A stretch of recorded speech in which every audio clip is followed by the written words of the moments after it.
Bueno, estamos muy contentos acá, otro 17 en el Partido Justicialista de Neuquén, presentando estas nuevas charlas de formación política junto al docente de la Universidad Nacional del Comahue, Oscar López Maresich. Y en el día de hoy vamos a hablar un poco de economía y presupuesto provincial y nacional. Puede ser también, ¿no? Ahí como lo dicen, yo vengo de una familia radical, soy sobrino nieto de Raúl Ricardo Alfonsín.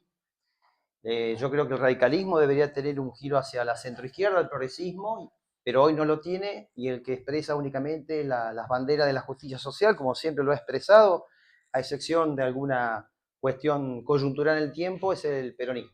El país necesita de más peronismo, pero de un peronismo más moderno. Yo el otro día vi, muy sintético lo hago, y ahora vamos directamente a la charla. Veía el discurso de Cristina cuando habló de formación de cuadros políticos, técnicos, información, divulgación, planificación y organización.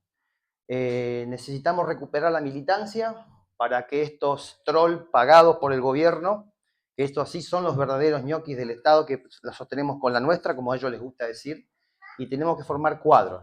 Desde el punto de vista técnico, como lo explicó Cristina, casi en una clase magistral de economía, de lo que está pasando y las consecuencias de modelos viejos que ya vivimos, cuando dijo que es más viejo que el sol esto que estamos viviendo.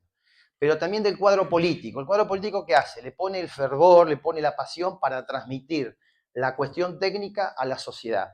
Yo estoy seguro que la sociedad no es de derecha.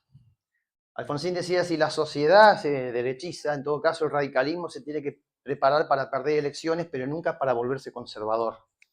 Y el peronismo tiene que ir en el mismo sentido. El peronismo tiene que recuperar las bases sociales que fueron los primeros gobiernos, los planes quinquenales, porque se sigue hablando del mito a través de los medios, que toda la culpa ha sido del peronismo y se fomenta esta grieta artificial que yo le llamo el gorilismo, ¿no? Entonces, la gente tiene que entender quién fue Perón, por qué surgió el peronismo. Preparé algo especial del peronismo, por qué surge el peronismo y por qué sigue vivo hasta el día de hoy el peronismo, ¿sí? De una mirada quizás puede ser un poco más imparcial, como es la mía, pero bueno, vamos acá y le agradezco a todos ustedes en este día de calor que ya... Hoy justo el día del contador, así que imagínense. Hoy, como un repaso rápido, ¿qué es el déficit cero? Vamos a ver el rol del Estado. Vamos a ver lo que, en apretada síntesis, lo que fue el modelo económico de Perón, las implicancias sociales y lo que estamos viviendo hoy. Básicamente eso, ¿sí? Son tres partes: presupuesto y coparticipación, rol del Estado y peronismo. ¿Les parece? Lo vamos a hacer de una manera didáctica. A ver, en definitiva, cuando hablamos de presupuesto, el presupuesto tiene un doble rol. Primero es una ley, ¿sí? ¿Que aprueba quién? El Congreso, ¿no? Podemos decir que es un mandato que le da el Poder Legislativo al Poder Ejecutivo. Es decir, el Poder Legislativo le fija la cancha al presidente lo que tiene que hacer. Por eso tiene que pasar por el Parlamento, porque así lo dice la Constitución en el artículo 75. Por ejemplo, el endeudamiento.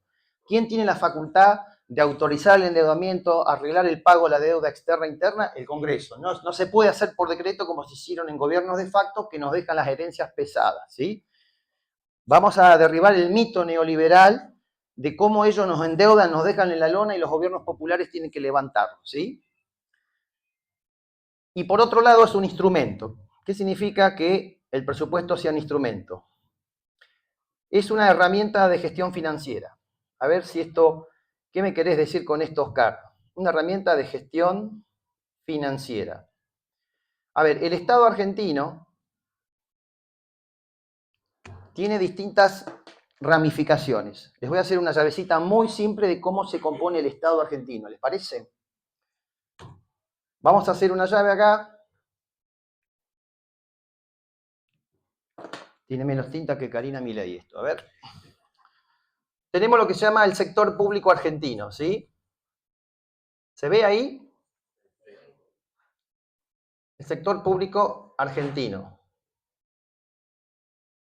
Va a quedar un arco iris esto si sigue así. Después tenemos los municipios las provincias y la nación. La nación tiene dos sectores. Lo que se llama el sector público financiero, que es el Banco Central, el Banco de la Nación Argentina, todos los bancos que quedaron parados después de la ola privatizadora de Menem, ¿sí?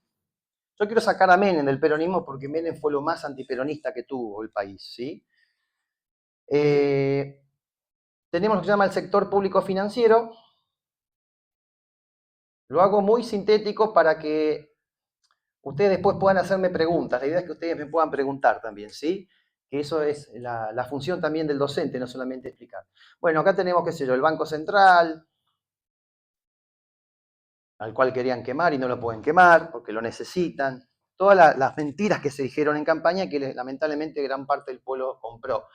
El Banco Nación, que lo querían privatizar, sin saber que el Banco Nación lo creó un Pellegrini, que era liberal. O sea que hasta los liberales creían que el Estado debía tener injerencia en la actividad financiera para financiar la actividad productiva. O sea que hasta le mienten en lo que es el liberalismo, ¿no? Más que liberalismo, más que libertad y esclavitud en la pobreza, lo que se está generando en este país. Y después tenemos el BICE, el Banco de Inversión y Comercio Exterior. Este es el que financia las exportaciones y que permite obtener los dólares que necesita la Argentina para traer insumos que no fabricamos para nuestra industria o para pagar deuda, porque la deuda se paga en dólares, no en pesos. Ese es otro gran concepto erróneo. Y por último, el sector público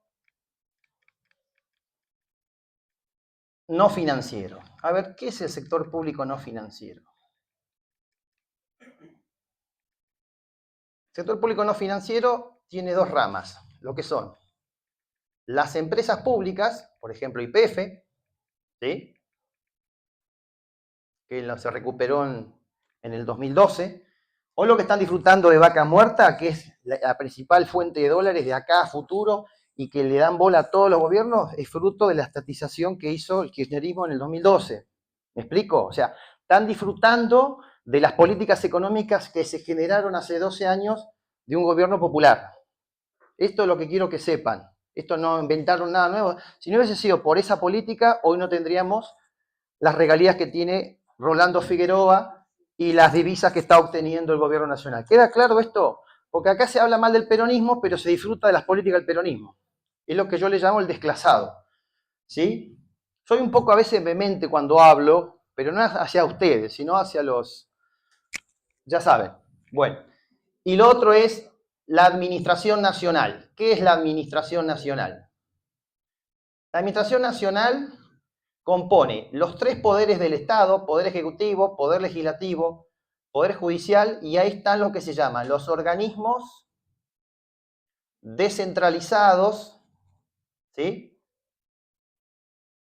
Es decir, que no dependen directamente del presidente, como son las universidades, la ANSES, el PAMI. ¿Queda claro? Bueno, cuando hablamos de presupuesto, abarca esto básicamente, ¿sí? Vos, Darío, que has sido senador, que has estado en las bancas, se aprueba, este es el alcance. Es decir, todo lo que va a educación, salud, seguridad, justicia, lo que se llama gasto social, que es la devolución que le hace al Estado a la sociedad para achicar las asimetrías sociales que el mercado genera y o no logra al menos disminuir. Y las empresas públicas, el presupuesto lo aprueba el Poder Ejecutivo, el presidente. Es decir, ¿quién aprueba el presupuesto de las empresas públicas? El Poder Ejecutivo. ¿Quién aprueba el presupuesto de la Administración Nacional? El Poder Legislativo. Quiere decir que el presupuesto, si bien es un proyecto que nace en el Poder Ejecutivo, lo aprueba y lo controla el Poder Legislativo. Esto hace al principio republicano de división de poderes. Algo que no sabe el presidente con esta ley base y la ley espejo, que mandó un decreto y una ley donde quería reducir el Estado, cambiar la legislación histórica del país, dar vuelta a la historia institucional del país jurídica como una media, lo cual es inconstitucional. Pero hoy ocurre una situación muy particular. Tenemos una sociedad adormecida, por lo menos no el 44% que no lo votó, del cual estamos todos acá. Pero hay una sociedad que todavía le sigue avalando las barbaridades y los zafarranchos políticos, económicos, sociales e institucionales, ¿sí?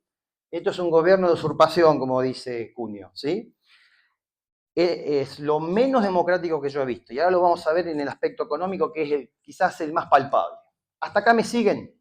Bueno, no quiero andar mucho en cuestiones técnicas que por ahí a veces uno se pregunta, dice, ¿qué será esto? ¿Qué será lo otro? Vamos a ver el impacto social que tiene las medidas de gobierno en nuestra sociedad. Espero no aburrirlos, ¿sí? Pues los contadores son aburridos, menos yo. ¿Sí? Vamos al tema del déficit cero. ¿Qué es el déficit cero?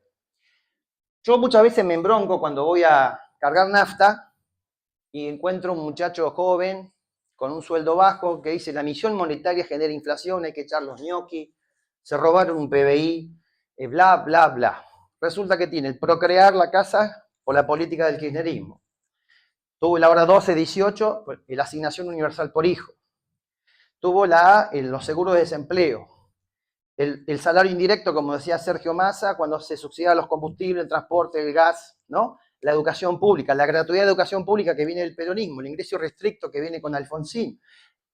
Todas estas políticas de gobiernos populares, más allá de los distintos partidos políticos, buscan que la sociedad pueda tener el ascenso social, la movilidad social ascendente que este gobierno viene a atacar cuando dicen que la justicia social es una aberración. ¿Queda claro? La palabra motosierra, la palabra licuadora, no hay cosa más violenta, más discriminatoria, más excluyente que esas palabras. Que muchos lo tomaron como algo, como un chiste, pero que hoy la está padeciendo todo el pueblo argentino, el que lo votó y el que no lo votó. ¿Sí? El que no lo votó por lo menos tiene la tranquilidad de conciencia de no haber caído en el relato. El neoliberalismo le echa la culpa a todos los gobiernos populares y en particular al Estado y al peronismo. ¿Sí? Ellos no es que no quieren al Estado, no quieren un Estado para la gente, quieren un Estado para la élite, para las corporaciones, para los Galperín, para los Bulgeroni, para los Rocatechín, ¿sí? Grupos económicos que también ganaron plata en los gobiernos populares, nada más que ahora se la quieren llevar toda, ¿sí? Y ahí vamos. Vamos al tema del déficit cero, que esto pasó con De la Rúa, con la Alianza. El déficit cero es básicamente, nosotros tenemos lo que se llama el resultado financiero del Estado. ¿Sí? ¿Me van entendiendo hasta acá? Estoy transpirando como testigo falso, ¿sí? Estoy transpirando como Quaider con la mochila. Bien. ¿Sí? Bueno, yo tengo algunos chistecitos de eso. ¿El resultado financiero qué es? Es la diferencia entre los recursos corrientes y de capital, que ahí paso a explicar qué son,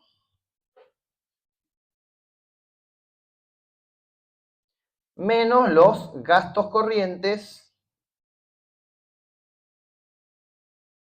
y de capital. ¿Sí? Cuando se habla de déficit cero significa equilibrio fiscal, es decir, que los recursos sean igual a los gastos. Es como si yo dijera, bueno, esto me tiene que dar. Si acá tengo 100.000, acá tengo que tener 100.000. ¿Estamos? Vamos a ver qué incidencia tiene con la inflación, el empleo. ¿Sí? Vamos a hablar de la cuestión social, hay que hablar de la gente, no del riesgo país. Hablemos de la gente, ¿sí? Hay que peronizar el discurso, como diría alguno, ¿sí? Hay que hablar de pueblo, no se habla del pueblo, acá se habla de las grandes variables. Los recursos corrientes básicamente, ¿qué son? Los tributos. ¿Me siguen? Los impuestos, el IVA, ganancia, aporte a la seguridad social, bienes personales que los eximieron con la ley del blanqueo, es decir, los que evaden y fugan divisas y el 2% más rico de la sociedad, los premian. Y a las pymes, si se atrasan en el volante electrónico de pago, el monotributo, los embargan. ¿Se entiende para dónde está orientada la política? ¿Sí? Ahora se llama, en vez de AFIP, se llama ARCA. Yo le digo GARCA, ¿sí? Que es distinto, porque ataca a las pymes. Pero hay una variante de este resultado. A ver, ¿cuál es el argumento? Se dice que si el Estado genera superávit o ahorro, entonces tiene un colchón de dinero, primero, para pagar deuda, que es el objetivo principal, y segundo, no habría emisión monetaria.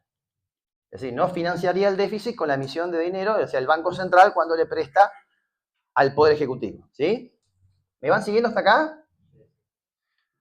nosotros tenemos algo que se llama Tesoro General de la Nación, que es la caja del Estado. Es el que gira las partidas para el pago de los salarios docentes, las transferencias a las provincias, ¿sí? Para la obra pública. Es la gran caja del cerebro del Estado. Es el órgano rector del sistema financiero de la ley que propuso Dromi en el año 92. Y nosotros tenemos el Banco Central de la República Argentina. Hay un intercambio de dinero y financiero entre el Banco Central y el Tesoro que es histórico. ¿Sí?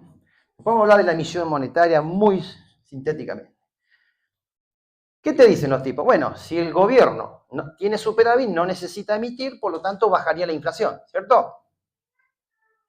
¿La inflación qué? Nos mata a todos, ¿sí? Sí. ¿Quién quiere que haya inflación?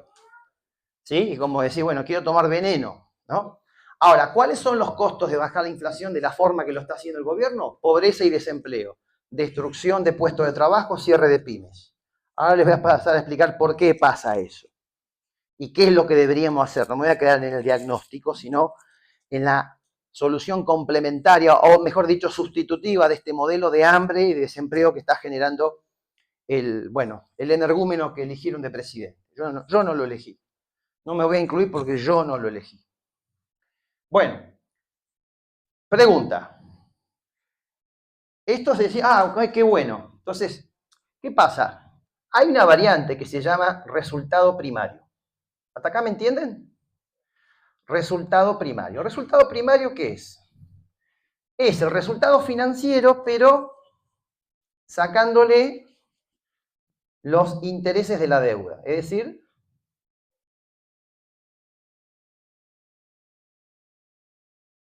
supongamos que los intereses de la deuda fueran 4.000. ¿Sí? Yo le saco 4.000. No, perdón, 40.000, supónganse. ¿Cuánto me queda en gasto? Me queda 60. Entonces el superávit sería de 60, ¿me explico? ¿Sí? Perdón, 100 menos 60 me queda un superávit de 40. ¿Qué busca el gobierno? Tener superávit primario e encubierto en un supuesto equilibrio financiero para pagar la deuda. Todo lo que se está haciendo es para pagar la deuda. ¿A quién se lo sacan? Empecemos. El 50% del gasto público son jubilaciones. ¿Cómo le hacen? Bueno, primero, dándole incrementos nominales, o sea, de la cantidad de dinero por debajo de la inflación, que se le da un 5% y la inflación fue un 30%, por ejemplo. Segundo, quitándoles los medicamentos. Tercero, coimeando a legisladores, ¿sí? Como Pablo Servi, por ejemplo, ¿sí? Como estos traidores que dicen representar los intereses de la gente, como yo se lo dije personalmente a Servi. Es una cuestión de gobernabilidad. ¿Saben dónde puede meterse la gobernabilidad? Bueno, acá en el bolsillo profundo ese. O si no, uno que llega más atrás. ¿Sí? Bueno. Acá me mira Cristina. Bueno. Primero, jubilados. Segundo, obra pública. ¿Qué pasa con la obra pública? ¿Por qué es grave esto? Ahí le voy a explicar dos cositas que sepan. Obra pública, salud, las universidades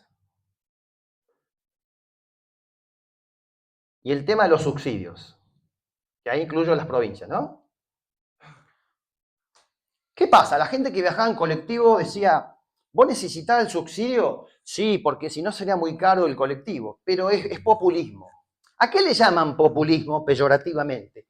Toda medida económica y política de un gobierno que vaya en beneficio del conjunto de la mayoría del pueblo, sobre todo de la clase media, baja, obrera, desocupado, pobre. Ahora, cuando vos le eximís de impuesto a los bienes personales, lo que se llama gasto tributario, ¿sí? Como dice esa brillante diputada del peronismo,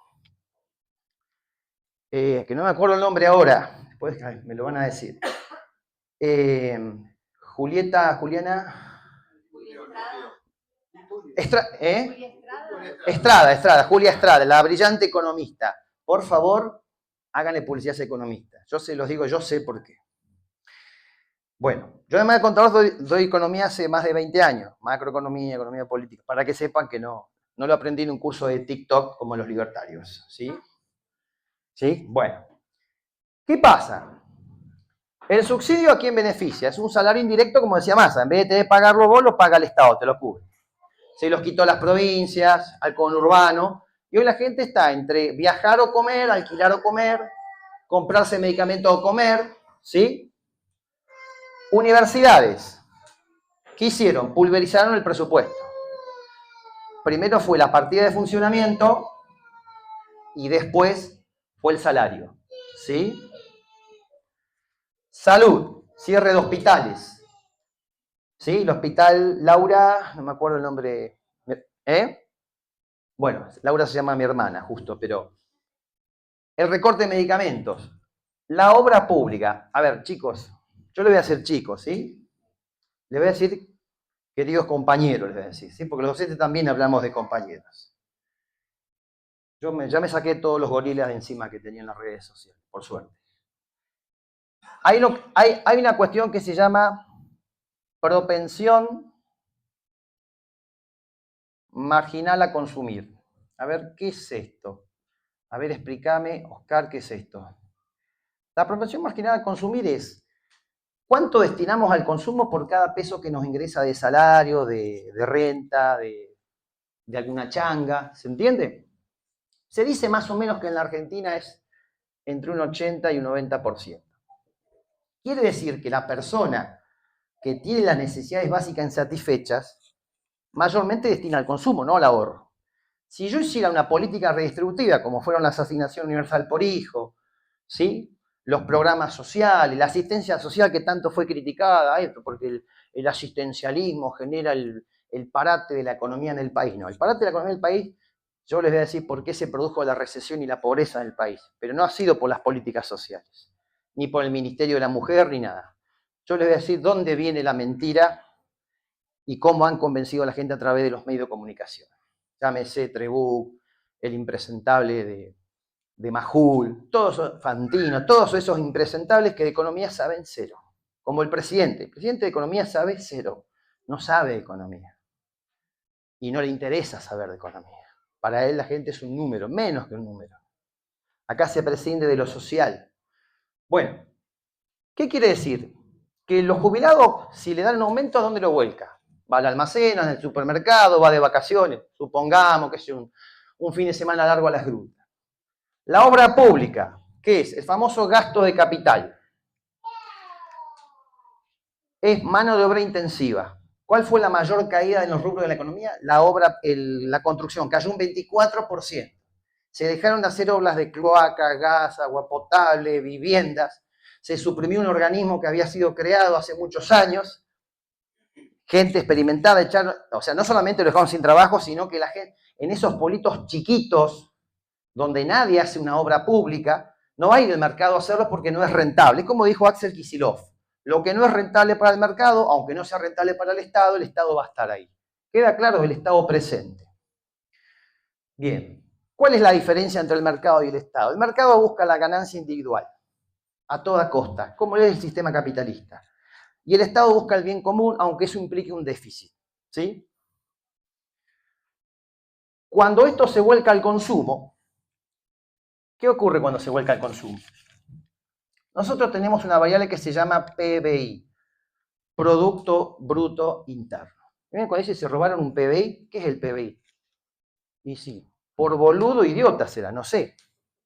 No saben explicar lo que es, chicos.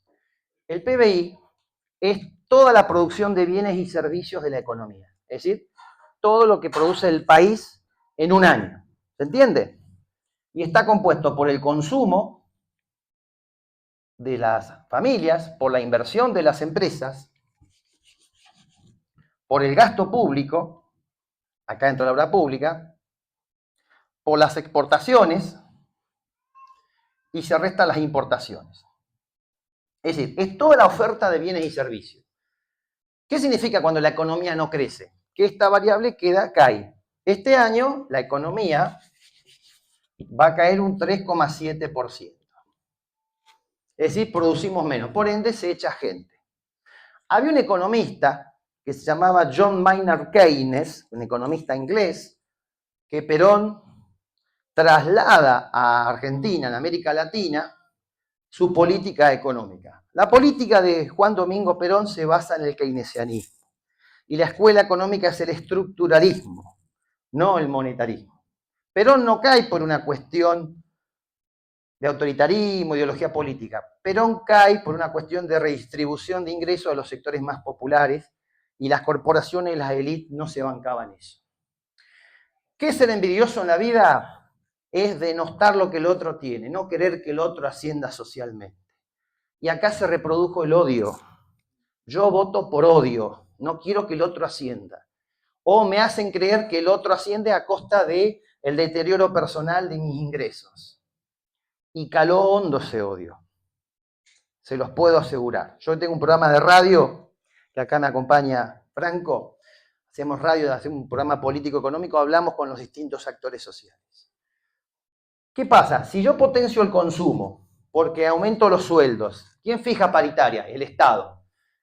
Si yo doy crédito a través del Banco Central, ¿para qué imprimo moneda? ¿Para qué el Estado imprime moneda? Para que baje la tasa de interés. Es decir, si hay más liquidez en los bancos, la condición de acceso al crédito es más favorable. Entonces las pymes toman ese crédito, invierten y aumenta el PBI.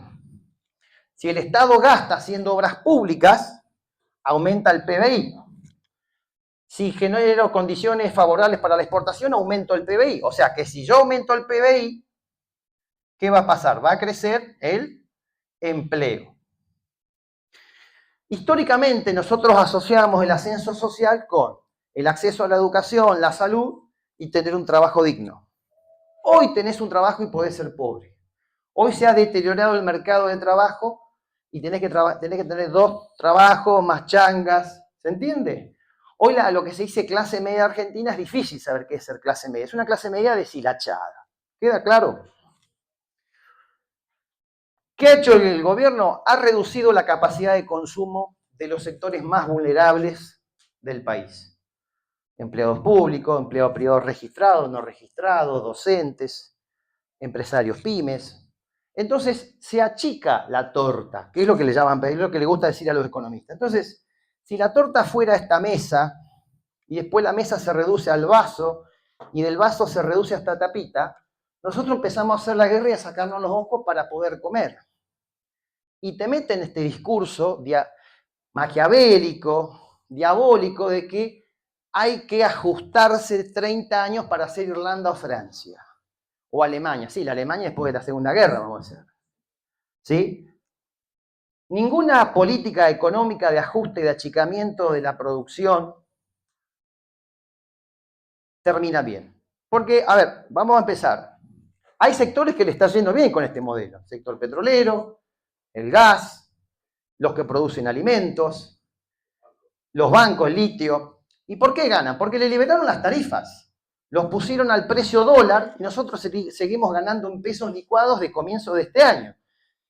La inflación no es formada por la emisión monetaria o el déficit público. La inflación es una transferencia de ingresos, es una redistribución del ingreso regresiva de los sectores populares a los sectores concentrados de la economía. Es decir, vos hace 30 años tenías, en el rubro alimenticio tenías 100 pymes, hoy tenés 5 empresas. ¿Me explico? Producción de papel, producción de alimentos y bebidas, los servicios celulares de telefonía, los servicios de transporte. Son monopolios. ¿Qué son los monopolios? Son pocas empresas o casi una sola empresa en el mercado. Si no tengo competencia, ¿qué incentivo tengo a producir más, bajar los precios, emplear más gente y abastecer el mercado? ¿Qué hago? Especulo, guardo la mercadería, espero que suba el dólar. Cuando sube el dólar, ahí salgo a vender. Pero ¿quién paga más caro todos esos costos? Nosotros. ¿Me explico lo que estoy diciendo? Sin hacer tantos grafiquitos en el pizarrón. Bueno, ¿quién le pone una regulación a esos monopolios? El Estado. ¿Queda claro? El Estado le pone una regulación. Puede poner precios máximos, puede poner una canasta social, puede subsidiar o poner cota a los combustibles, al transporte, a la luz, al gas. Todo lo que se liberó. Fíjense, el plan maquiavélico de Milei tiene 4 aristas. Primero, devaluación del 120% en diciembre. ¿Qué hizo? Subió los precios de la comida. Segundo, tiró abajo todos los acuerdos de precios alimenticios para que la gente de menores recursos pudiese acceder a la canasta familiar. Tercero, desregulación en marzo de las tarifas de los subsidios, las tarifas de gas, luz, transporte. Y cuarto, la paralización de la obra pública. O sea que el motor del crecimiento económico que ha sido en Estados Unidos, en Europa, y lo ha sido históricamente Argentina, que es la obra pública, se ha paralizado. Y dejó a merced de cada uno de los gobernadores provinciales, arréglensela como puedes. La libertad que él pregona es la libertad de los cementerios, es la libertad de la gran empresa, pero es la esclavitud de la mayoría del pueblo argentino en la pobreza. Es un concepto abstracto, vago, sin contenido, es una cáscara vacía la libertad. La libertad, si no está acompañada de igualdad, decía Perón, decía Alfonsín, no existe. No hay libertad sin igualdad. No hay libertad sin equidad. Tiene que quedar claro esto. Estamos perdiendo la dignidad de los argentinos con este gobierno. Porque hay 6 millones de pobres nuevos en 6 meses. ¿Sí? 6 millones de pobres nuevos. ¿Por qué? Porque subieron los precios y los salarios, las remuneraciones quedaron por debajo. O gente que perdió el empleo. ¿Se entiende? Las dos grandes variables. ¿Hasta acá me siguen? ¿Se están aburriendo? ¿No? Yo más que economista soy más político. ¿Sí? Me sale el bicho político. Bueno, les voy a explicar esto del déficit cero. Les expliqué algunas cuestiones. ¿Qué pasa? ¿A quién le está sacando para el déficit cero? Al gasto social, que es el 70% del gasto público. 50% es básicamente jubilaciones. Ahora, ¿por qué esto de que la emisión monetaria genera inflación? Vamos a derribar ese mito. Vamos a hacer un ejemplo.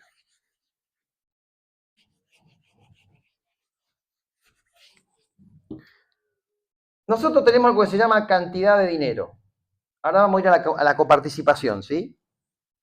Cantidad de dinero. Por ejemplo, supóngase yo tengo un billete de 10.000 pesos. Hay una cosa que se llama velocidad de circulación.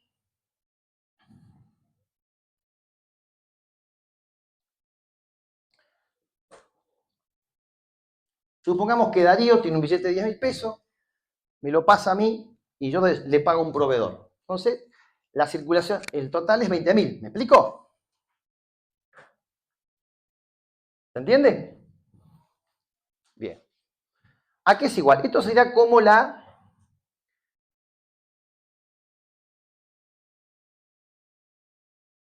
esto como decir oferta versus demanda. O demanda versus oferta. Nosotros tenemos los precios por las cantidades. Supongamos que algo vale 10.000 pesos. ¿Sí? Pero yo solamente tengo una unidad. Supongamos que yo digo, bueno, esa mochila que está ahí toda rota, que parece que viene después del ajuste de Milei, vale de 10.000 pesos. Si yo le doy a otra persona 10.000 pesos, voy a tener dos compradores y un solo oferente. ¿Me explico? En vez de tener un tipo que me va a querer pagar 10.000, voy a tener dos personas que me van a querer pagar 10.000. Pero yo tengo una sola mochila. Entonces, ¿qué hago? En vez de producir otra mochila y generar más trabajo, entonces se la vendo 10.000 a cada uno, en vez de vender dos mochilas a dos personas, vendo la misma mochila al doble precio, 20.000. Entonces me ahorro salario, me ahorro costos y gano más fácil. Total, como el tipo está desesperado por comprar la mochila porque empieza la escuela, me termina pagando el sobreprecio. ¿Se entiende lo que estoy diciendo? Para ellos todo es matemática. La economía es una matemática. Entonces, ¿qué es lo que están diciendo? Y Roberto Alemann, un economista del proceso y menemista, dijo que los jubilados vivían mucho. ¿Sí? Entonces, como que los jubilados son un gasto. Para ellos los jubilados son un gasto. Recortar la medicación, además de ser cruel, responde a su lógica perversa de que los jubilados son un gasto. Una persona que vive 80, 90 años es un gasto. La educación es un gasto. Los chicos que nacen cuando sacan los programas de anticonceptivos que eliminan los profilácticos, es un gasto. ¿Les sale más caro atender los embarazos y los partos que prevenir un embarazo? ¿Les sale más caro atender a un jubilado enfermo que darle un salario digno para que pueda comer y no enfermarse? porque ni siquiera les cierra la ecuación financiera. Piensan tanto en la plata que ni siquiera, porque la economía es una ciencia humana, es una ciencia social, la hacemos todo. ¿Quién es la economía? Todos nosotros. No son 3 grandes, 5 empresas, 4 bancos y algún otro que especulador que está dando vuelta por los medios de comunicación. No es Macri, somos todos nosotros. Bueno, lo que explicó Cristina el otro día, eso es la economía. Entonces, ¿ellos qué dicen? Tenemos que cortar de cuajo la emisión de dinero. Esto tiene que desaparecer. ¿Por qué? Porque el Estado te hace creer que vos tenés más derechos que los que te corresponden en base a tu capacidad económica. ¿Cómo es tu nombre? Soledad. Supongamos, ¿cuánto gana Soledad? No me quiero meter en tu vida.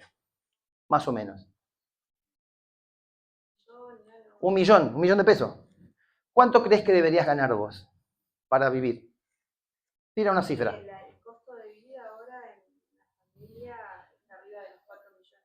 4 millones. Bueno, si yo emitiera dinero para que vos tengas 3 millones adicionales, va a venir un liberal y va a decir, no, eso es dinero artificial y vos no das una contraprestación para que te paguen esos 3 millones adicionales. Sin embargo, vos con esa plata refaccionás la casa, vas al corralón, mandás a tu hijo al colegio, comprás vestimenta, vas de vacaciones y vos gastás ese dinero que circula en la economía, eso reactiva. Si la política va orientada hacia los sectores de mayor capacidad de consumo, que son el sector obrero, clases medias bajas, eso reactiva la economía, lo se llama la demanda agregada. Y eso reactiva el empleo. ¿Se queda claro lo que estoy diciendo? Es decir, lo que fueron las políticas inclusivas del peronismo, del kirchnerismo, sobre todo los primeros años de gobierno. ¿Se entendió lo que estoy diciendo? A ver, yo voy a lo siguiente. ¿Cuál es el rol del Estado? Hay 4 modelos de Estado que imperaron en la historia de la humanidad. Uno es el Estado gendarme o desertor. Es el famoso Estado liberal, es el Estado que solo brinda salud, justicia, defensa nacional, seguridad, relaciones exteriores. Un Estado mínimo que no interviene en la economía. Después tenemos un Estado de economía subsidiada. Subsidiada. ¿Qué es? Un Estado que sin tener empresas públicas, por ahí regula alguna cuestión. Pone un salario mínimo, un precio máximo, hace paritarias, ¿se entiende? Interviene de modo indicativo, selectivo. ¿Eh? Es como un pasito más en la intervención en la economía. Después tenemos el Estado que a mí me gusta, que es el de bienestar keynesiano. ¿Qué es el Estado de bienestar keynesiano? Es un Estado que tiene empresas públicas, YPF, Banco Nación, Correo Argentino, Ferrocarriles Argentinos, AISA. ¿Se entiende? Es un Estado que tiene empresas públicas. ¿Por qué el Estado tiene empresas públicas? Por 2 motivos. Primero, para proveer de una serie de servicios que no llegan a comunidades chiquitas y que el mercado, por no ser rentables, no las hace. Y segundo, lo hace a una tarifa social. ¿Queda claro? Es decir, lo que busca es, ¿qué es lo que define una persona por los niveles de pobreza y eso? Es el acceso no solamente a un salario, sino tener agua potable, cloaca, gas, luz, una vivienda, como se lo hicieron en el INDEC, hicieron la encuesta permanente de hogares, el censo, digamos. Bueno, eso define la condición material y económica de una persona para que no esté en la clase más baja del estrato social. Y por último, un Estado socialista.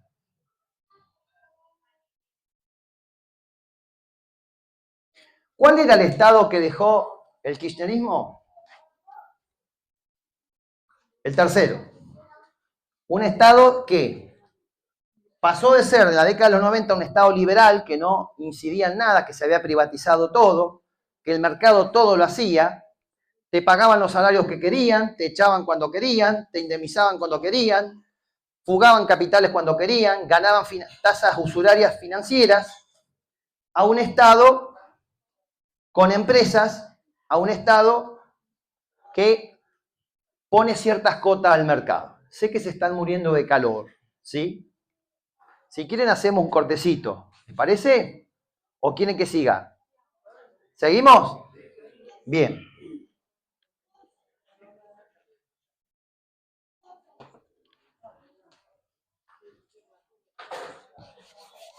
Vamos al tema.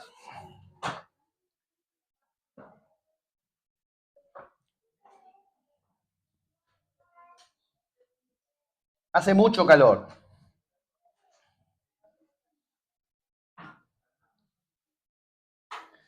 Vamos al tema cuando se habla de la presión fiscal.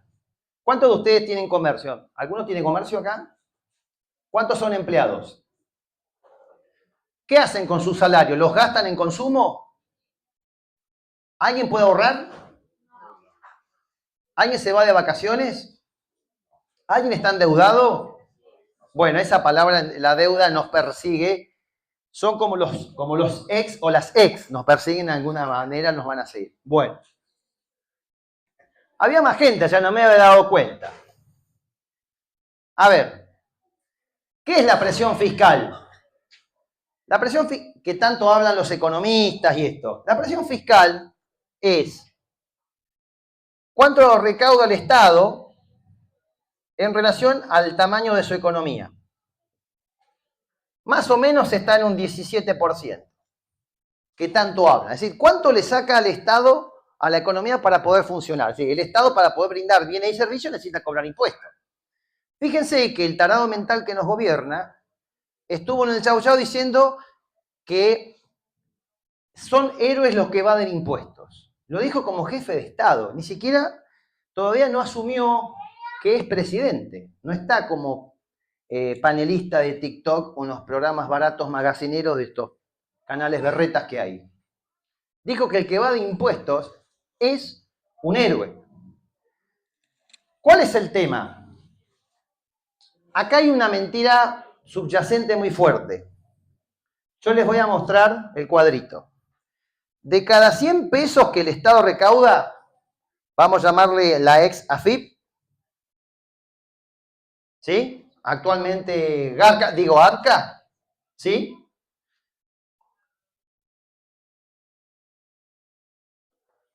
El 80%, o sea, 80 pesos, es del 20% más rico. Y el 20% de la recaudación es del 80% más pobre o menos rico. Lo que le mueve la aguja al gobierno son las grandes empresas, que son precisamente a esos a los que lo están eximiendo de impuestos. Entonces, como esos dejan de pagar impuestos, ¿quién termina pagando más impuestos? Nosotros. ¿Cómo lo vemos? Cuando suben los precios, nosotros no solamente pagamos más caro el sobreprecio, sino que está el IVA metido. Nosotros pagamos IVA, ingresos brutos, en la luz, en el gas, en los alimentos, el impuesto a los combustibles, en la nafta. Bueno, casi entre el 30 y el 70% del precio de un bien o servicio en Argentina son impuestos. De modo tal que si es más caro el precio, es más caro el impuesto, porque el IVA es el 21% del precio final del bien. Entonces, si vale 100 es 21, si vale 200 es 42, ¿se entiende? Entonces, nos están sacando vía consumo más impuestos y nos devuelven menos vía gastos porque paralizan obra pública, desfinancian la salud, las universidades, la educación, ¿se entiende? Es decir, él está logrando este superávit porque no le paga a nadie, como dijo Cristina. No le paga a nadie.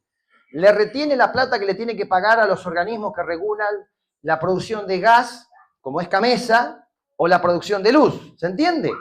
Entonces, si yo cobro el sueldo, no pago el alquiler, no le pago a mi empleado, sí tengo superávit, pero están todos en la lona.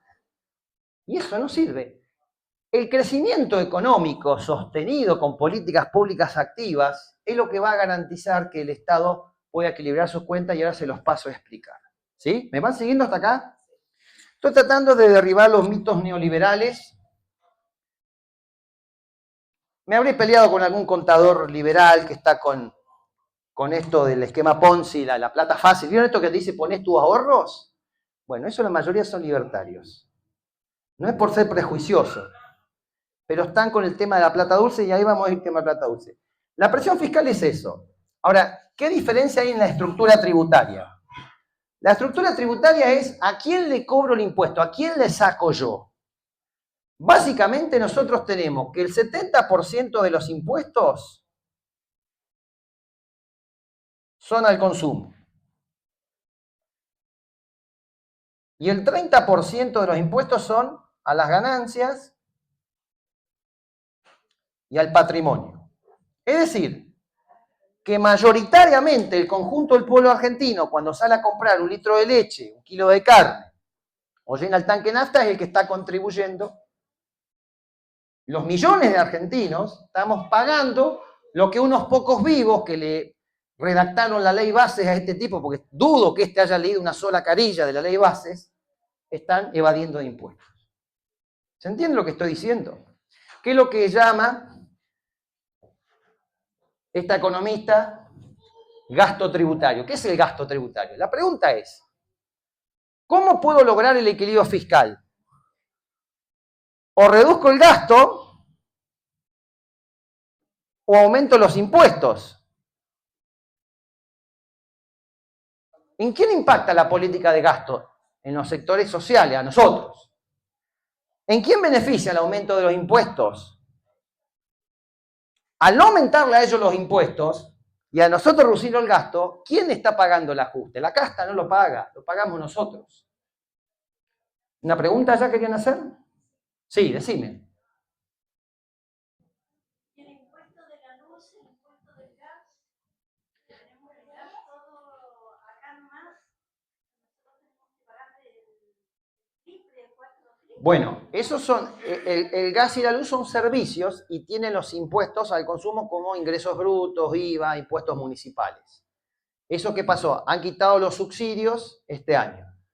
Eso que pagaba el Estado o pagábamos entre todos a través del presupuesto, lo tenés que pagar vos de tu bolsillo en forma individual. Esa es la libertad individual que él pregonó. Esa es la mentira. Es decir, ¿qué es la libertad? Es pagar todo más caro y tu sueldo planchado.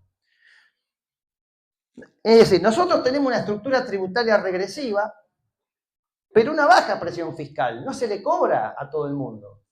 Es muy poco lo que se está cobrando. Acá tenemos exención a las mineras, a las petroleras.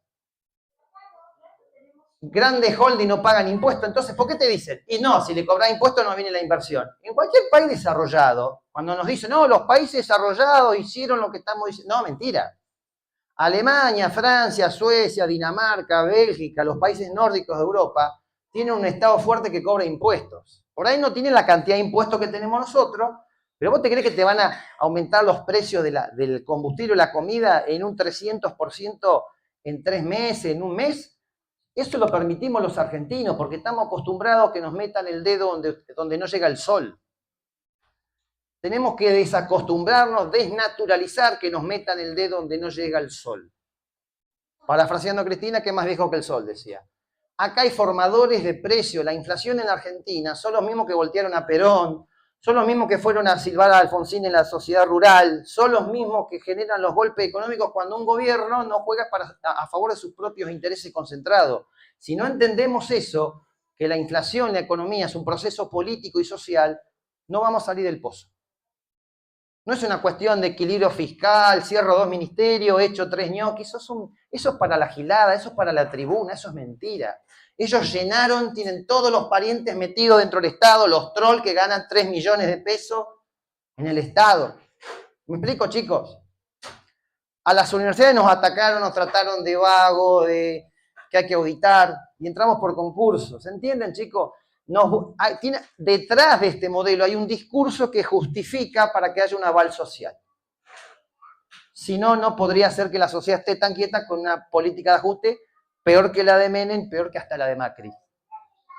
Sin defender a Menem y a Macri. ¿Queda claro? Vamos al tema de la coparticipación, que es el tema que nos habían convocado. Quise hablarles de algunas otras cuestiones de economía para que ustedes tengan algunos mayores elementos. Quizás podemos enriquecer más con muchas preguntas, que eso nos va a servir para no hacer una locución tan larga, teniendo en cuenta la hora, el calor. ¿Sí? A ver, ¿qué es la coparticipación? La coparticipación federal de impuestos. Yo les voy a hacer muy rápidamente con números y con conceptos. ¿Hasta acá me siguen? ¿Me siguen allá? ¿No se están aburriendo o no? Si no la llamo a Cristina, ¿eh? Yo la imito a Cristina, no la voy a imitar acá, pero bueno. ¿Qué es? Es un acuerdo entre la nación y las provincias para el reparto de lo que se recauda, ¿sí? Para repartir la recaudación impositiva.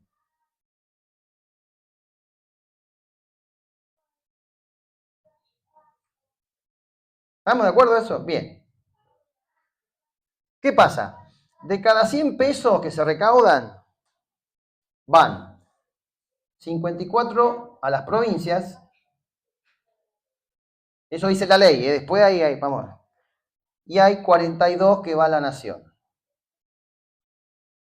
¿Sí? Vamos a poner así, 54,3 y 42,7. Esto me da un total de 97. ¿Sí? Y hay un 2% que va para Buenos Aires, Neuquén, Chubut y Santa Cruz. Y hay un 1% que se llama Atenea, Adelantos del Tesoro Nacional. Esto que estoy hablando se llama distribución primaria. ¿Qué es la distribución primaria? La distribución primaria es cuánto reparto de todo lo que recaudo para las provincias y para la nación. Nosotros tenemos un sistema federal. ¿Qué es el federalismo? La coexistencia de diferentes niveles de gobierno. Tenemos el nivel supremo, que es la nación, el nivel intermedio, que son las provincias, y más abajo los municipios. Las provincias antes se llamaban territorios nacionales, pero existen a la nación. Primero existía Buenos Aires, Córdoba y Santa Fe, después existe la nación argentina. Nuestra constitución es de 1853 y después en 1860 se incorpora a Buenos Aires, o 62, no me acuerdo bien.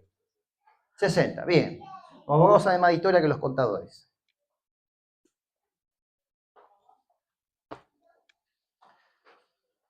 ¿Qué pasa? Nosotros tenemos un problema que se lo voy a mostrar ahora. Nosotros tenemos un Estado nacional que recauda impuestos aduaneros, o sea, la retención a la exportación, aranceles de importación, IVA, ganancias, bienes personales, todos los impuestos, ¿no? Todo eso que los hace sufrir a fin de mes, bueno.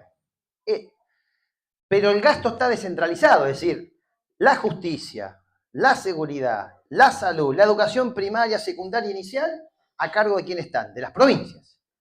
¿Quién les tiró por la cabeza toda esa responsabilidad sin darle las facultades tributarias? Menem en la década de los 90 con los pactos fiscales del 92 y el 93. Modelo neoliberal. ¿Quién hizo la apertura económica y la privatización y fijar un tipo de cambio barato? Menem. ¿Quién lo está copiando? ¡Vamos! ¿Este que dice vamos? Bueno, el peluca está copiando el modelo menemista. ¿Sí? El brazo derecho es Scioli. ¿Sí? Es el brazo derecho, digamos, la mano derecha es Scioli. Ya sé que a ustedes les da risa, pero es la mano derecha que también estuvo con Menem.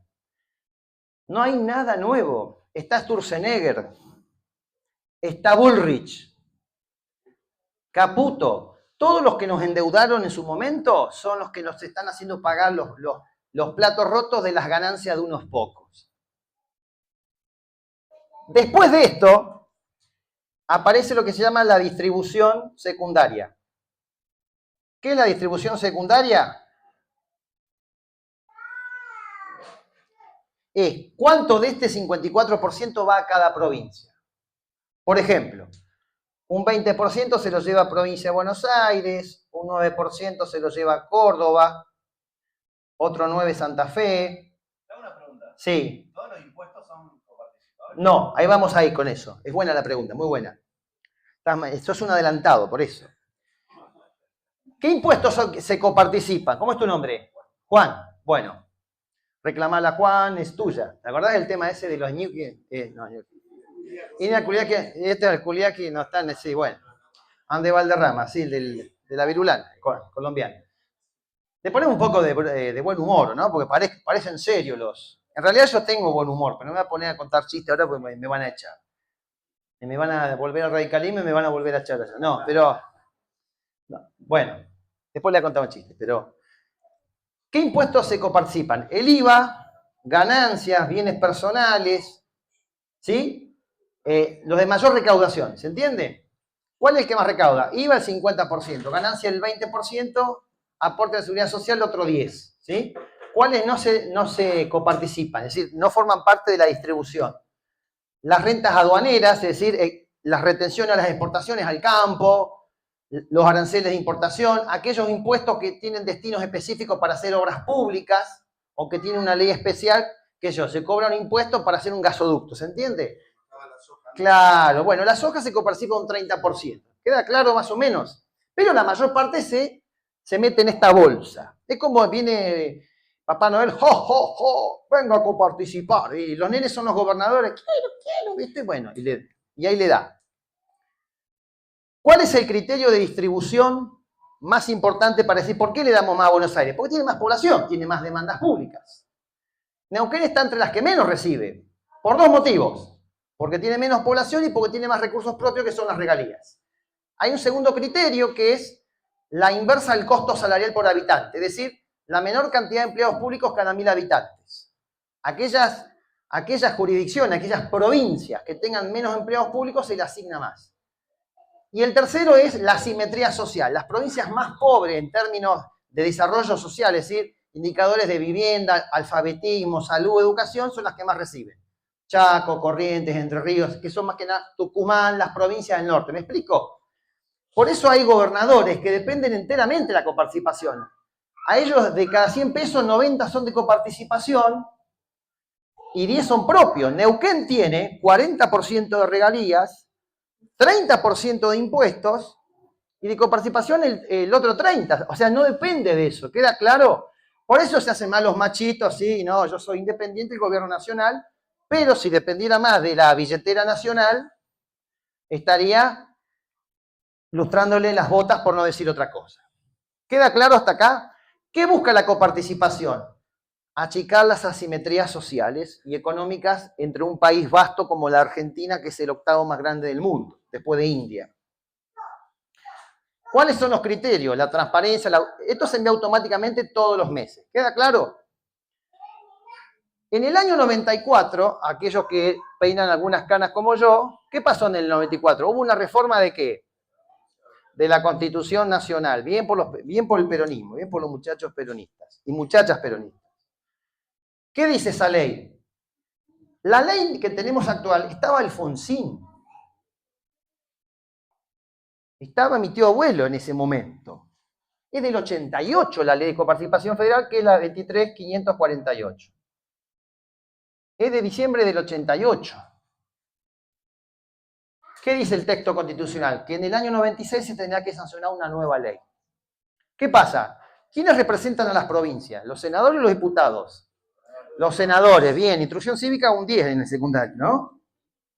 Los senadores representan a las provincias, por ende, se tendrá que redactar un nuevo texto constitucional actualizando los parámetros de población, desarrollo social, desigualdad, para que primero pase por el Senado, después por diputados,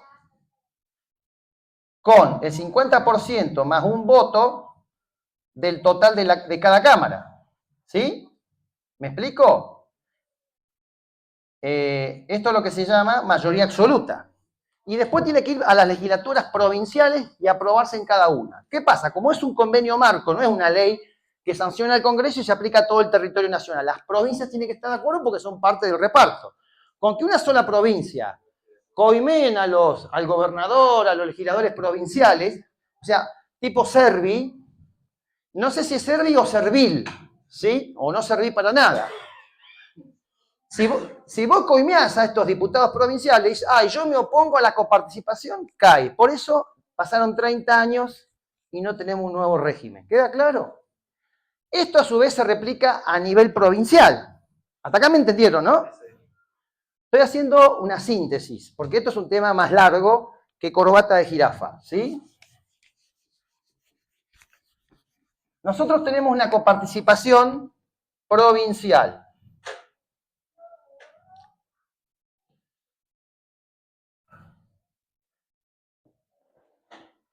¿Qué es? El 85% va a la provincia y el 15% va a los municipios de Neuquén. ¿Qué es lo que se coparticipa? ¿Cuál es la masa? Para que no me pregunte Juan, así me adelanto a él yo. ¿Qué es lo que se coparticipa? Las regalías, los tributos provinciales. ¿Me van entendiendo, chicos? Ahí ingresa ingresos brutos, inmobiliario. Hay una conexión entre el marcador, mi mano y tu mente. Y el de sellos, qué sé yo, ¿sí? Y por último, lo que recibe Neuquén de coparticipación federal a través de Nación. ¿Sí? ¿Por qué se lleva más Neuquén que los municipios? Porque tiene más responsabilidad de la provincia. Los municipios, si bien son autónomos, no tienen muchas funciones. Salvo Neuquén Capital y alguno más.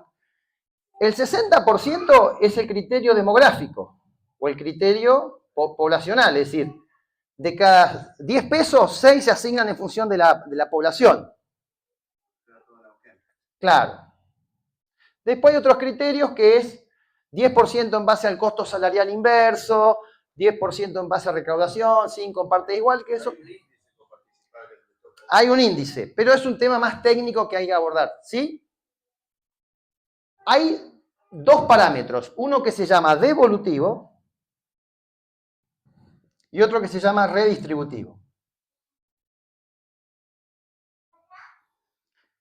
¿Qué es devolutivo? ¿Vieron cuando Kicillof dice, la provincia de Buenos Aires aporta a la recaudación el 40% de la recaudación y le dan el 20%? ¿Me explico? Devolutivo, ¿qué significa? Que la nación, vía coparticipación, le devuelve parte de lo que le está contribuyendo a esa provincia a generar como recaudación de impuestos. Y el redistributivo es cuando le doy más a aquella provincia que menos recursos tiene para sacarla del pozo, ¿se entiende? Chaco, La Rioja, Catamarca, ¿me explico? Sin ser peyorativo esto. En eso consiste la coparticipación. ¿Hasta acá me van entendiendo? Para distribuirla con los municipios, ¿cómo se distribuye? Por ejemplo, por el índice de población. Sí, ahí son 5 índices. Yo te puedo dejar el material de eso técnico. 60% es población, 5% en partes iguales, 10% sin considerar la población de Neuquén, otro 10% en base a la eficiencia recaudatoria y otro 10% en base a la inversa del costo salarial, a la menor cantidad de habitantes de empleados públicos por habitante. ¿Sí? ¿Y no tiene también los poderes autárquicos también que reciben de la Copa? Bueno, después esa distribución está en la ley de presupuesto provincial que ve cómo va a cada organismo del Estado, ¿sí? Eso sí. Pero esto es un criterio general, es decir, a vos te doy esto, después vos ves cómo lo repartís vía presupuesto. Por ejemplo, la justicia tiene su propio presupuesto, la legislatura tiene su propio presupuesto, viste que vos tenés el presupuesto de la administración central, organismos centralizados, empresas públicas y poderes del Estado, ¿sí? Se divide. De hecho, cuando se pagan los salarios, tiene distintas fechas. Bueno, una cosa que yo les quiero mencionar que no se los mencioné. Nuestra hacienda, cuando se dice hacienda, ¿qué es la hacienda? Es el conjunto de recursos económicos. ¿Cuál es la hacienda personal de ustedes? Sus casas, sus autos, bueno. La hacienda del Estado federal, el Estado no puede funcionar sin recursos, sin terrenos, sin plata, sin recursos humanos, sin recursos económicos. La hacienda del Estado es esencialmente erogativa. ¿Qué significa erogativa? Que el Estado mayormente la plata que cobra la consume casi en un 100% en prestar servicios a la comunidad para lograr la igualdad económica, la justicia social, ¿sí? Y la soberanía política, que eran los 3 principios de la doctrina peronista. ¿Queda claro esto? Les voy a mencionar algo del peronismo. ¿Qué interpretación hay del peronismo? 3 autores. ¿Y cuál fue el modelo económico de Perón? ¿Y qué fue posteriormente lo que vino? ¿Queda claro? Y ahí cerramos. ¿Hasta ahora no se aburrieron? No quiero ser muy largo en esto, porque si no, hay un montón de cuestiones técnicas. Seleccionamos algunos temas, pero hay mucho más para recorrer. De hecho, si quieren, para próximas capacitaciones, pueden elegir los temas que a ustedes les parecen. Podemos hablar de modelos de crecimiento, podemos hablar del mercado de cambio, cómo se determina el valor del dólar, la tasa de interés, etc. Sí, allá me preguntaba. La participación con los municipios también es un acuerdo con los municipios como... Claro, porque es una... por eso yo puse coparticipación provincia. Está bien, muy bien la pregunta. Nosotros en el año 95, 96, se hizo un acuerdo entre la provincia de Neuquén, creo que estaba Soy y asumía Zapag en ese momento, por ahí. Bueno, fue en ese interín. No me acuerdo bien. Todos los municipios de Neuquén se pusieron de acuerdo con la provincia para el reparto. ¿Quién fue más perjudicado actualmente? Plotier. Porque Plotier tuvo una dinámica de crecimiento por el efecto de expulsión demográfica que genera Neuquén. Neuquén está muy caro alquilar y comprar. Vos cruzás el charco para allá y te sale más barato. Lo que acá está dolarizado ya está especificado. Ahora no sé si tanto. Lo que le pasa a Cipolletti con Fernández Oro, más o menos. Bueno, esto de que se va haciendo un conglomerado urbano más grande, entonces, Plotier es el segundo municipio más grande, debe tener 60.000 habitantes, pero está recibiendo por los 30.000 que tenía en ese momento, o 25. Entonces, el criterio demográfico habría que actualizarlo en base a censo y a un nuevo acuerdo, porque si no recibís menos plata, tenés más gente, más bocas que darle de comer, pero el mismo ingreso, ¿sí? ¿Se entiende? Otra pregunta que me estaban por hacer ahí. Pero ahí aparecen los ATN para... Bueno, está bien, muy bien la pregunta. Los ATNs, se vinieron preparados los chicos del partido. ¿Qué son los ATNs? Vieron que yo les dije que había un 1%. En el año 73 se crean lo que se llaman los aportes al Tesoro de la Nación. ¿Qué son? Ayuda financiera sin contraprestación. Es decir, es una plata que le gira el Estado para pagar salarios, hacer obra pública, pagar los aguinaldos, resolver los déficits fiscales de las provincias o de los municipios. Pero ha sido usado políticamente ¿para qué? Para comprar voluntades. Te dice, yo te pago la ATN, pero tu diputado, tu concejal, me tiene que apoyar esta normativa. Es decir, el tema de el toma y daca, tan clásico en la política argentina. ¿Me explico? Bueno, básicamente, ¿qué busca la coparticipación? Nivelar hacia arriba los niveles económicos y sociales de las distintas provincias a nivel país y de los distintos municipios a nivel provincia. ¿Sí? Vamos con el tema del peronismo.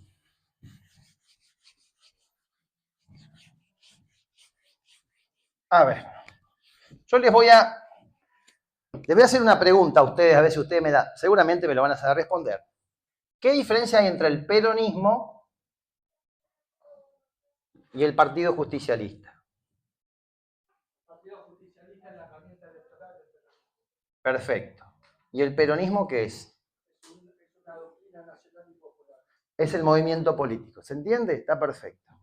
Entonces, puede que el instrumento electoral, el Partido Justicialista, vaya hacia la derecha, pero el peronismo sigue yendo hacia sus ideales. Y esa es la esperanza que yo tengo. ¿Me explico? Así como el radicalismo, la UCR, puede ir para un lado, más allá que el presidente de la UCR no está a favor de este gobierno, Martín Lustó, pero los ideales de ciertos radicales no van en ese sentido. ¿Se entiende? Es decir, que es como decir, bueno, yo tengo en la Casa de Gobierno un energúmeno que no lo voté, pero yo me sigo sintiendo argentino y voy a pelear por los ideales de mi patria. Porque no hay gobierno más antinacional y antipatria que esto. Si este tipo pudiese ser un embajador de Gran Bretaña y poner la bandera inglesa y echar a todos los combatientes de Malvinas, lo hace. Como le sacó las jubilaciones. No quiero ser grosero, no quiero ser... Yo tengo una profunda indignación. Yo me agarré un estrés muy fuerte cuando gana este tipo. Porque yo me avisoraba lo que venía. Hace 2 años que vengo diciendo esto, lo dije en Rincón de los Sauces. Fui declarado persona no grata por la Asociación de Empleados de Comercio allá. Por hablar mal de mi ley o decir la verdad. ¿Sí? Tiene nombre y apellido esto. Pero más allá de esto, el peronismo tenía 3 objetivos. ¿Cuáles eran ellos? Uno es la justicia social. Otra era la igualdad económica.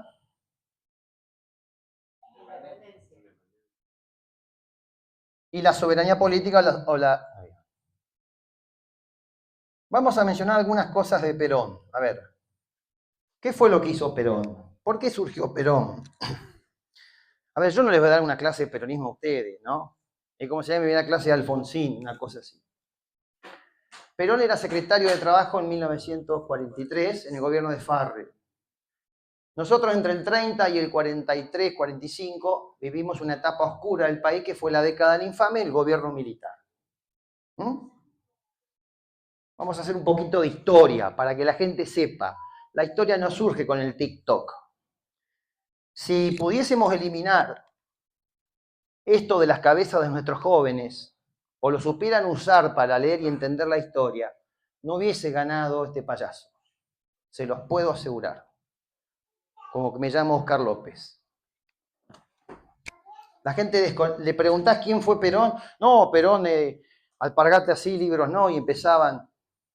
Y gente de 70 años, gorila, antipatria, antisocial, que seguramente tuvo la primera escuela, el primer salario gracias a esas conquistas sociales, se cagan en esas conquistas sociales. No se puede ser tan resentido en la vida, no se puede ser tan ingrato en la vida.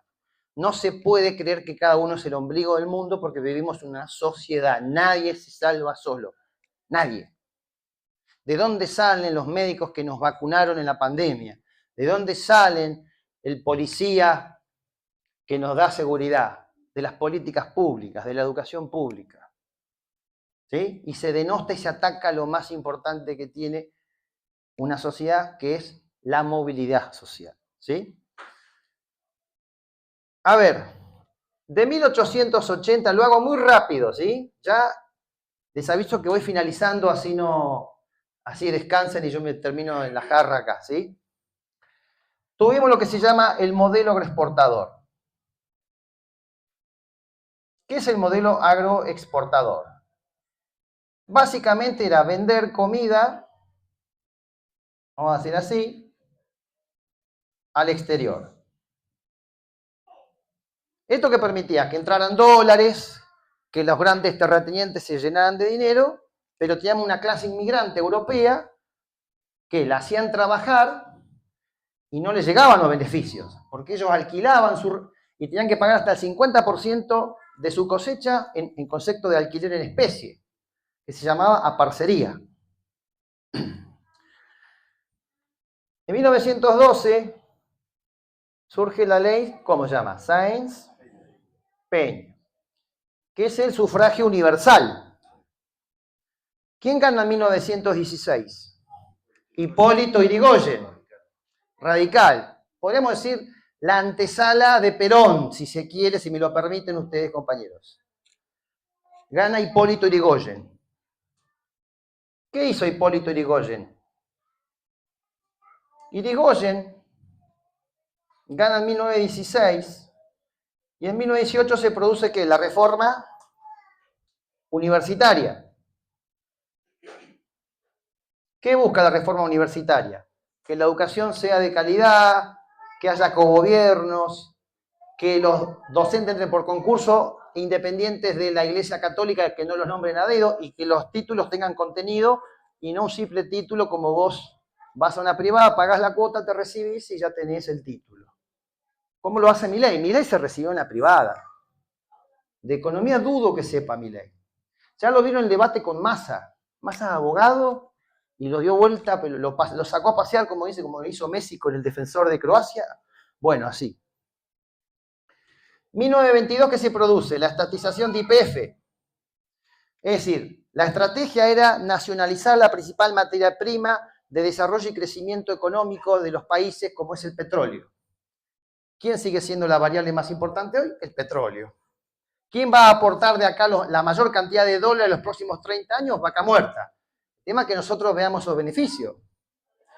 Que eso es lo que no estamos. Lo único que vemos que es asciende el costo de vida. Porque se cree que todos somos petroleros, pero somos. Podemos decir que son laboralmente multifacéticos somos, ¿no? Hay de todo. ¿Qué se produce en 1930? Se derroca a Hipólito Yrigoyen. Y ahí hasta el 45 aparece la década infame. Aparece lo que llaman el modelo de sustitución de importaciones. El famoso ISI, modelo de industrialización y sustitución de importaciones. ¿Qué pasaba? Se cerraron las economías del mundo porque se produce el quiebre de la bolsa de Estados Unidos, quiebran las empresas, lo que se llama la burbuja financiera, es decir, vos ibas, tomabas un crédito en el banco, ponías como garantía las acciones de tus empresas que estaban infladas, pero no tenían respaldo en activos o en ventas reales. Cuando todos se dieron cuenta que me estaban metiendo el perro, empezaron a vender las acciones. Se desplomó el valor de todos los activos, quebraron los bancos porque no pudieron cobrar las garantías que eran las acciones de las empresas porque no valían nada. Cierran las empresas, se suicidan banqueros y echan personas. La crisis del 29. Y ahí aparecen los estados a hacer lo que se llama la obra pública. Que en Estados Unidos, presidente Roosevelt, en Estados Unidos, aparece lo que se llama New Deal, que es la nueva era. El Estado haciendo obra pública, inversiones, subsidios, salarios, contratando gente, teniendo empresa. Aparece en 1936 el Banco Central de la República Argentina. ¿Para qué? Para regular la actividad financiera, que fue siempre el cáncer de la economía argentina. Los bancos son los que se llevaron la plata en el 2001, con la fuga de capitales. Entonces, ¿qué pasa? ¿Cómo se fija el valor del dólar? ¿Cómo es que se mantuvo el famoso 1 a 1? Y vos tenés que ser algo que se llama base monetaria en pesos, tiene que estar respaldado por lo que se llaman las reservas en dólares. Si esas reservas, yo suponente tengo 100 y tengo 100 de reserva, el 1 a 1, ¿no? 1 a 1. Si yo tengo 100 de pesos y tengo 50 de reservas, es 2 a 1. ¿Qué fue lo que pasó? Tanto Cavallo como Caputo con Macri tomaron créditos en el Fondo Monetario Internacional y se fugaron las divisas.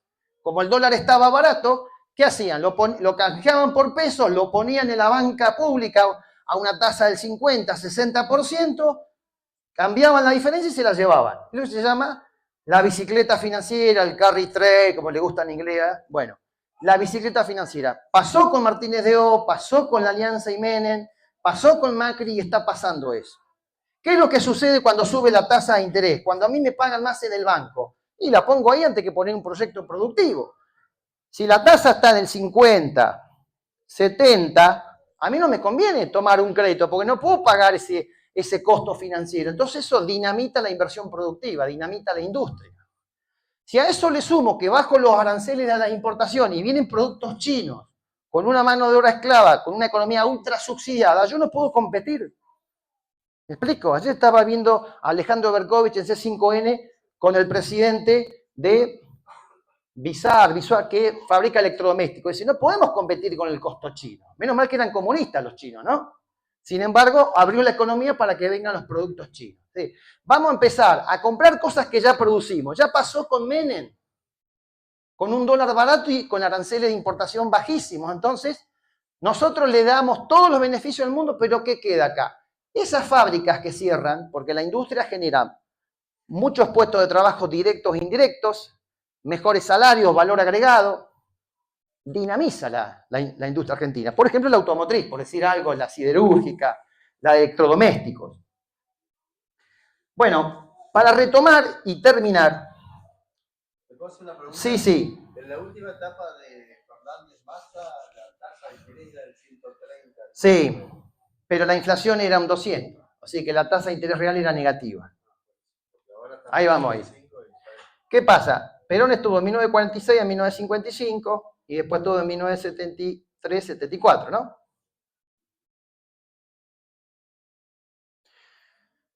Perón tenía lo que se llamaban los planes quinquenales. ¿Sí? Tuvo una primera etapa y una segunda etapa. La primera etapa fue la de desarrollo económico,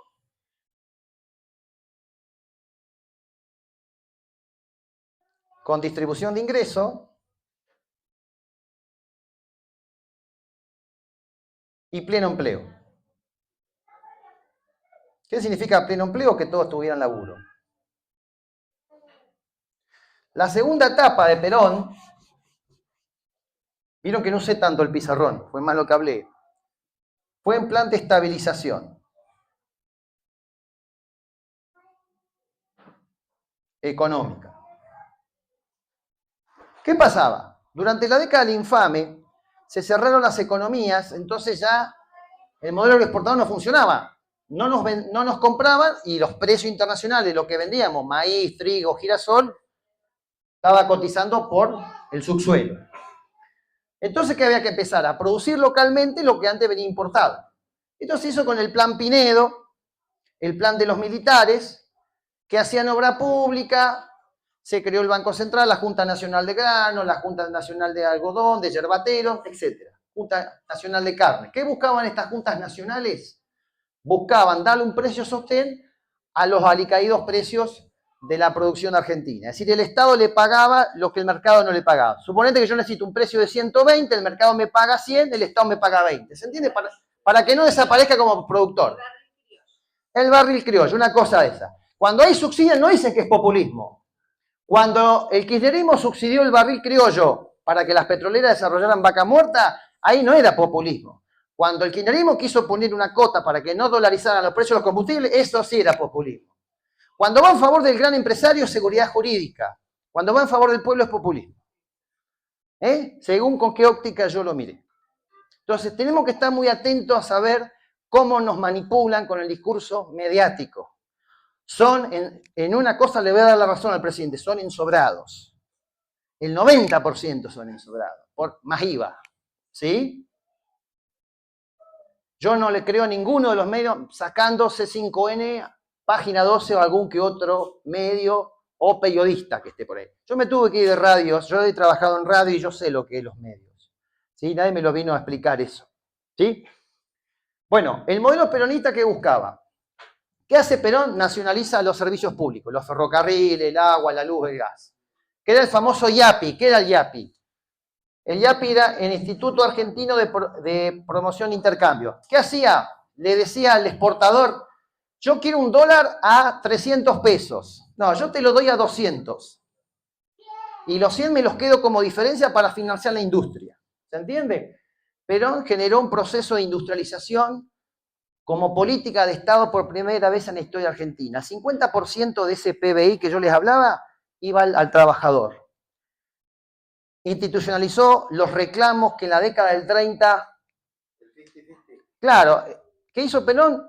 Institucionalizó, recogió el guante de los reclamos de los obreros, de la clase obrera, que los sindicatos no pudieron plasmar en las leyes. Es decir, las vacaciones pagas, el aguinaldo, la gratuidad de la educación, las licencias por maternidad, las asignaciones, la pensión por vejez. ¿Se entiende? Todas esas conquistas sociales que hoy se quejan y que denostan los medios pagados y que tienen abuelos que se están muriendo de hambre, pero a ellos les paga su bolsillo y no le importa su abuelo o su madre.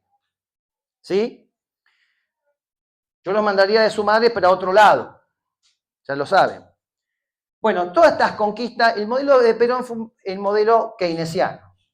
Hacía obra pública, empresas públicas, se crea aerolíneas, ¿se entiende?